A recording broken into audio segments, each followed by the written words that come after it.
going on, everyone? Welcome back to the Josh Button Podcast, where we discuss outliers from society. Today is episode 37. Misogi. What is Misogi? And what or who is it actually for? Today I am talking about something that's very important to me because I am going through it or finishing it up, this project, to begin the year myself. And annually, I am up for this challenge we call the Misogi Challenge.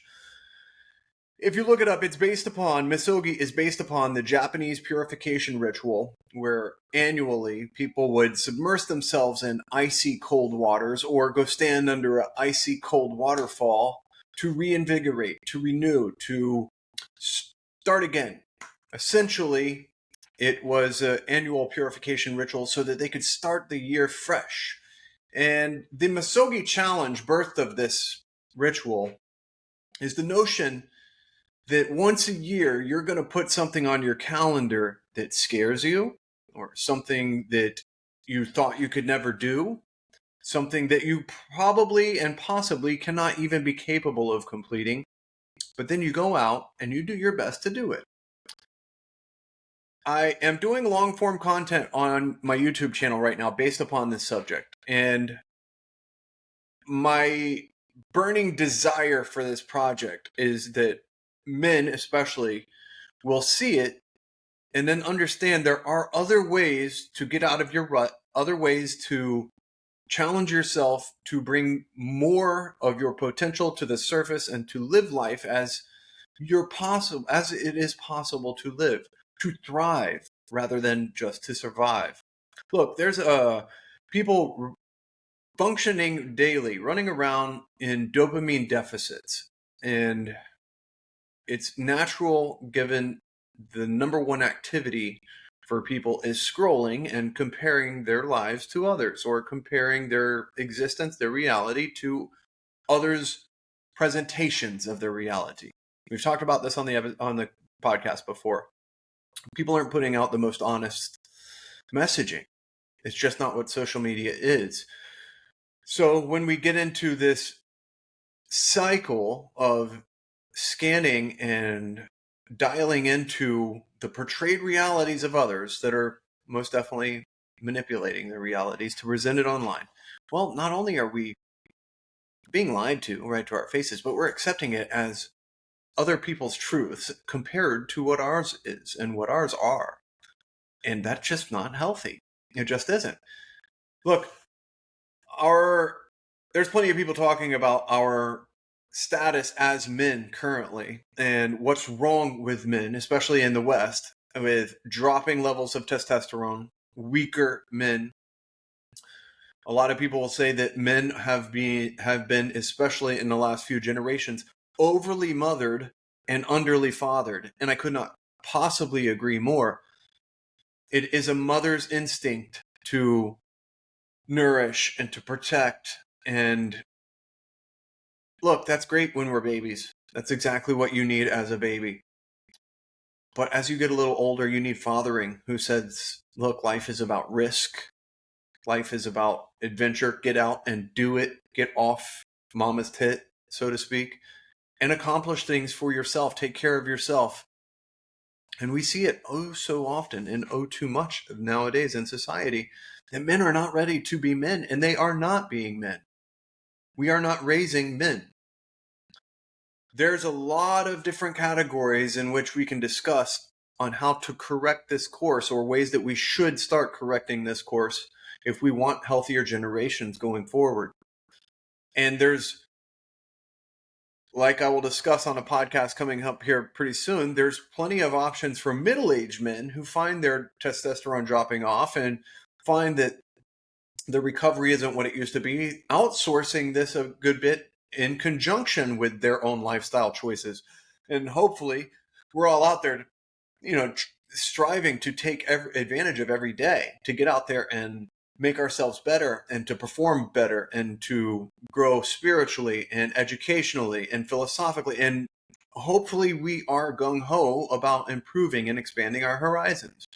And there are options for each and every one of those categories for us to apply different things to our lives that will help us be better men.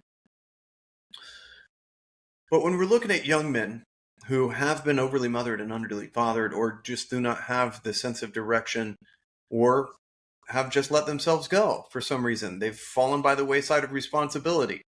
And when we're thinking about things that men can utilize and things that can be really helpful and beneficial to their lives, this one here for me is a no-brainer. Misogi. Challenging yourself annually and more often. This is something that I want to start instilling in my own life repeatedly. Not so much that I destroy myself and run myself down, and I'll talk about that more in a minute, but so that we're constantly engaging real challenge.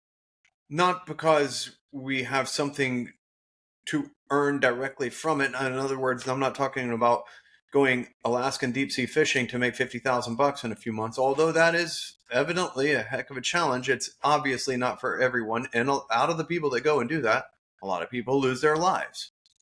What I'm talking about is turning our own adversity into an opportunity, challenging ourselves with our own shortcomings.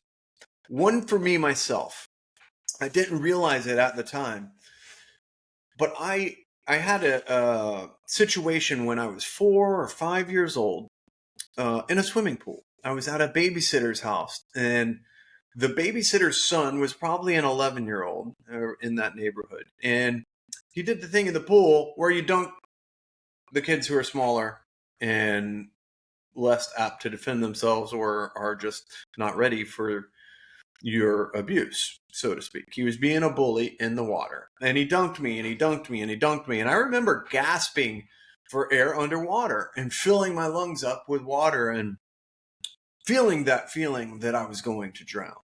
Absolutely. The sheer panic and the fear. I'm sure to a certain degree I buried a lot of the psychological effects from that moment, but I would relive them later in life, and I'll tell you how that came up as well. But for me, this water-based, not paranoia, but I wasn't comfortable in treacherous water ever after this again until a decade ago. And I set out to learn to surf, and part of that was learning to swim pretty well and stand-up paddleboard on the ocean.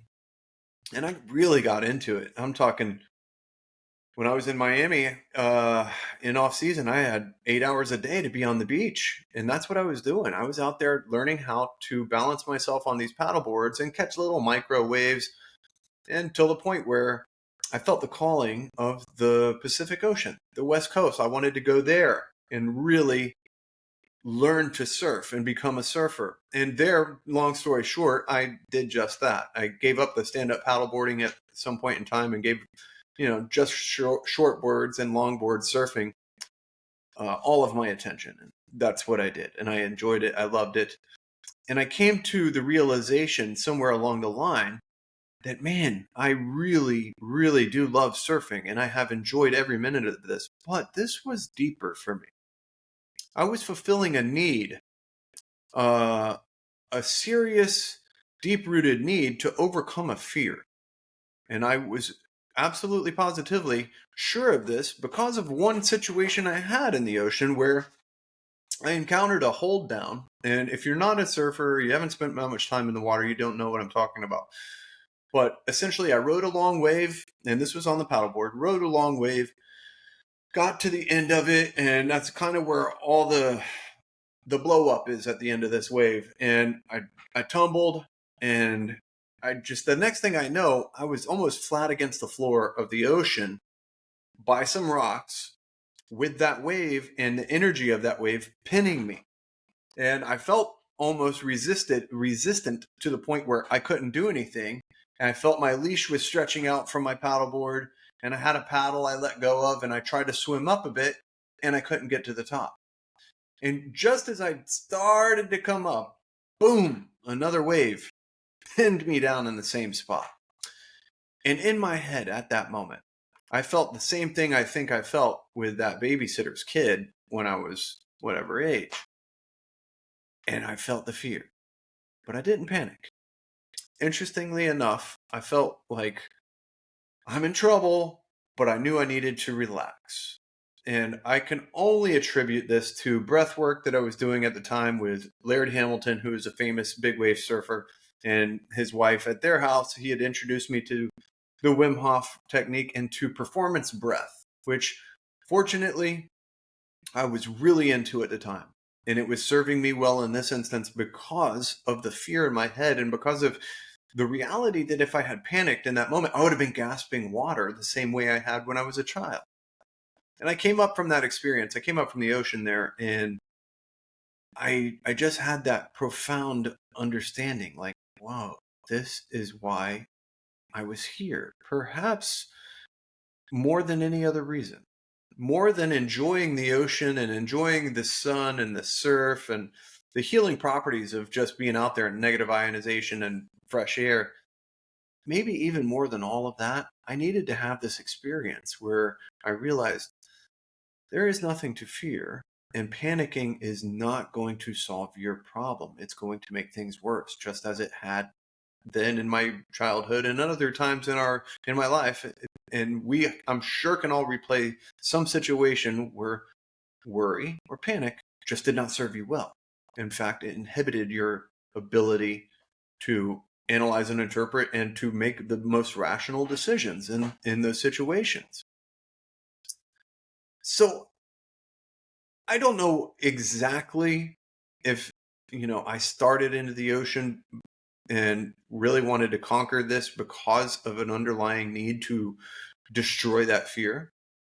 But once I had that experience, it wasn't the same for me. Yes, I enjoyed it quite as much, but I didn't put the same emphasis on being in the ocean every minute of the day that it was possible. I actually started moving into jujitsu more and other different areas that are things that I enjoyed. In other areas of my life, I started to develop myself more. So with that and months looking back in the rear view mirror, I can't help but think, wow, life served this up for me on a silver platter so that I could grow and be more of an individual, more of a man after having this profound circumstance in this situation and letting it all play out in my conscious mind. Let me really digest it for weeks and months.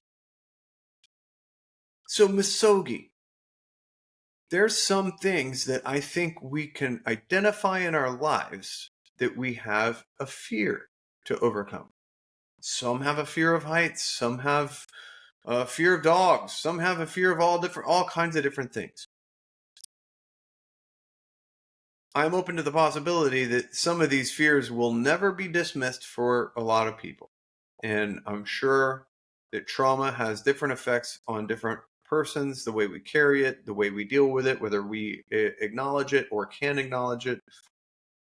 I'm open to the possibility that not everybody can assimilate to a lifestyle where they're approaching and attacking their fears.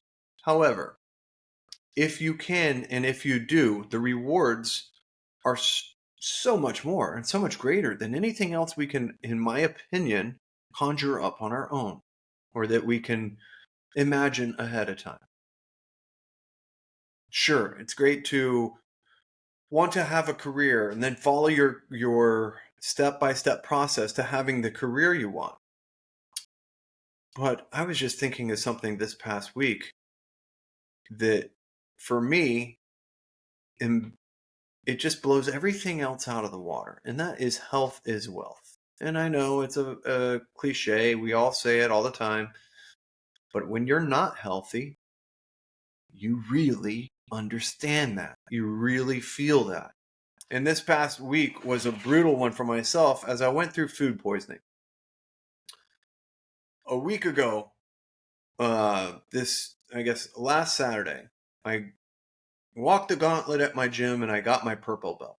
And this was at the end of my Misogi, my month-long intense training schedule, having a strict diet and deciding that the best thing for myself was to overtrain to see what I could endure, see how much I could push myself, see how well my body would recover, knowing I was turning 45 and now or never. Now or never. It was a reality. It was a real thought before January started for myself that, look, you're middle aged, if that's what you want to call it, middle aged and beyond that a little bit. If you want to endure a strict, rigorous training schedule in your lifetime, it's going to be now or it's probably not going to happen. So you need to test yourself. And that's how I applied my rationale to this Misogi. I was going to train twice a day, Monday through Friday, once on Saturday, keep my diet clean as possible, and just see how it goes. And it went well. It went awesome. I surprised myself. I did have a couple things pop up. My back tightened up on me, and I missed a couple sparring sessions due to that.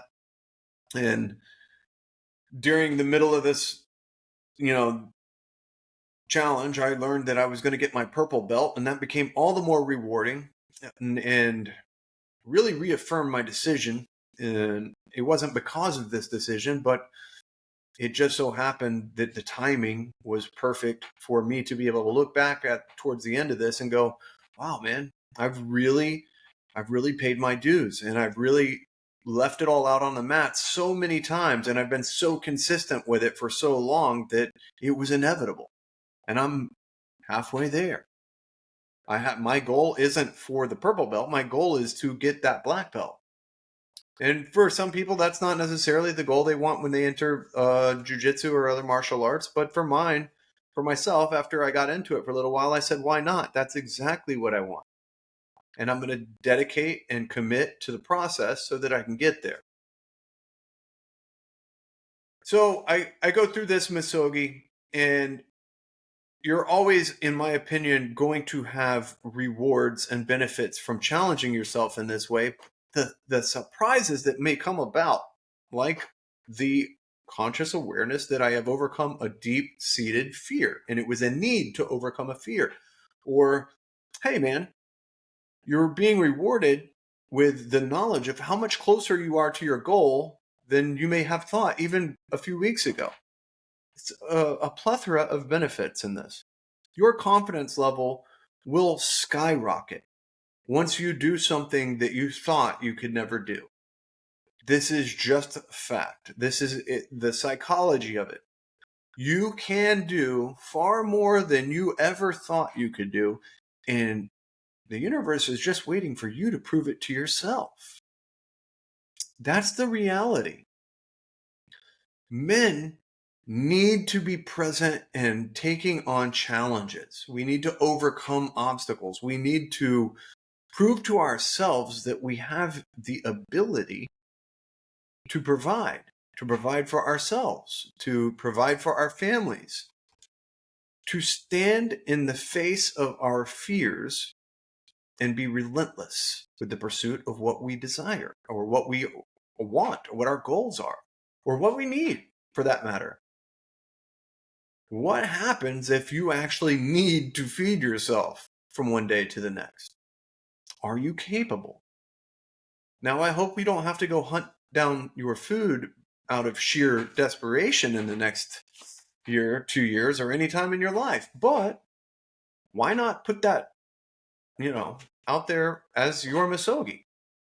Some people for this do take extended treks into the wilderness where they are expected to feed themselves, shelter themselves, protect themselves. Ben Greenfield, he's a fitness influencer, and I do believe actually I found this through Ben Greenfield's podcast the first time I heard about it. And I think he takes his sons out on a hunt, or he sends them out on a hunt every year. And look, part of this piece of content that I'm putting out, I'm acknowledging the fact that no, we can't all go climb Mount Kilimanjaro.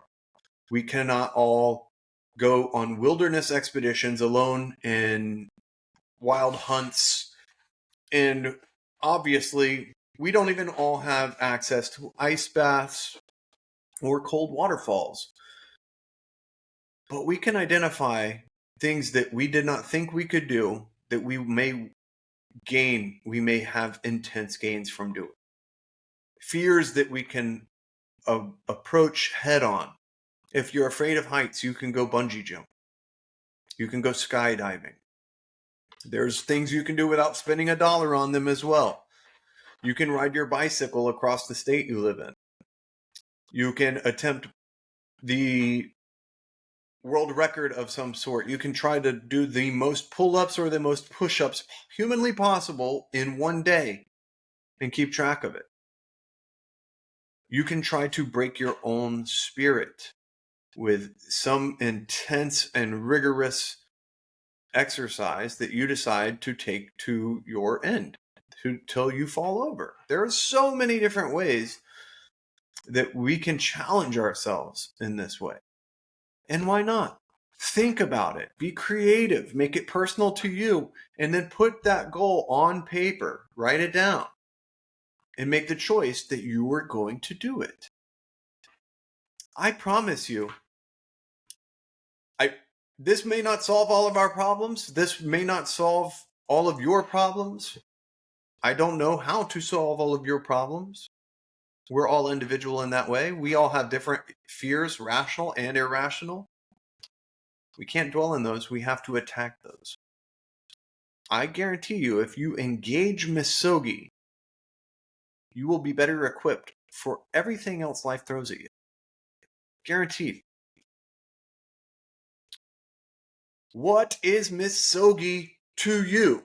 Let me know. I want to know if somebody takes this to heart and really ponders it and then comes up with something creative. Come up with something that I haven't talked about or haven't discussed or you haven't seen if you go and Google what other people are doing. Misogi. Challenge yourself. Put it on the calendar. It should be so profoundly hard that it has an effect on the rest of your year, and it will. I guarantee you this. You make the decision to do that. You go out and you try it. It will have a profound impact on the rest of your year. And you will be looking forward to your next Misogi challenge because all of the benefits that you will reap in your life and then wanting to double down on that process, I guarantee it. I'm already thinking about my next one. And I actually may start a little series here. The Old Man's Challenges. I don't feel old. I make jokes about it all the time in jiu-jitsu with these young bucks and the professors. I may be 45 biologically, but I sure don't feel that. I'm right there with you, young bucks. And I ain't going anywhere anytime soon. And Misogi is one of the tools in my tool belt. It's going to keep me crisp. You like apples? Well, how do you like them apples?